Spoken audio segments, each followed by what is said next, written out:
ইব্রাহিম আলাইহিস সালাম একদিন আজরাইলকে বলছে, আজরাইল, কোন নাফরমান পাপীর রুহু যে কবজ করো তুমি, তখন তোমার চেহারাটা কিরকম হয়, আকৃতিটা আমার এটা একটু দেখাও।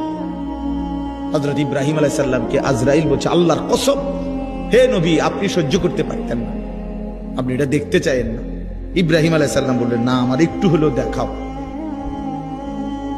তো আজরাইল এই বিভৎস আকৃতি, মানে নাফরমানের জান কবজ করার সময় উনার যে চেহারার আকৃতি হয়, এই চেহারাটা ধরে ইব্রাহিম আলাইহিস সালামকে দেখাইলেন। বিশ্বাস করেন, এই কিতাবে আছে, ইমাম কুরতুবীর কিতাব। ইব্রাহিম আলাইহিস সালাম একটা চিৎকার মাইরা বেহুশ হয়ে গেছে।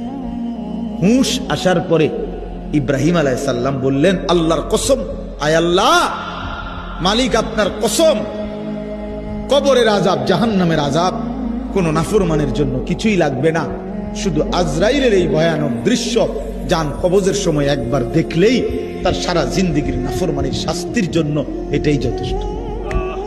ইব্রাহিম আলাইহিস সালাম একদিন আজরাইলকে বলছে, আজরাইল, কোন নাফরমান পাপীর রুহু যে কবজ করো তুমি, তখন তোমার চেহারাটা কিরকম হয়, আকৃতিটা আমার এটা একটু দেখাও। হযরত ইব্রাহিম আলাইহিস সালামকে আজরাইল বলছে, আল্লাহর কসম, হে নবী, আপনি সহ্য করতে পারতেন না, আপনি এটা দেখতে চাইেন না। ইব্রাহিম আলাইহিস সালাম বললেন, না, আমার একটু হলেও দেখাও। তো আজরাইল এই বিভৎস আকৃতি, মানে নাফরমানের জান কবজ করার সময় উনার যে চেহারার আকৃতি হয়, এই চেহারাটা ধরে ইব্রাহিম আলাইহিস সালামকে দেখাইলেন। বিশ্বাস করেন, এই কিতাবে আছে, ইমাম কুরতুবীর কিতাব। ইব্রাহিম আলাইহিস সালাম একটা চিৎকার মাইরা বেহুশ হয়ে গেছে।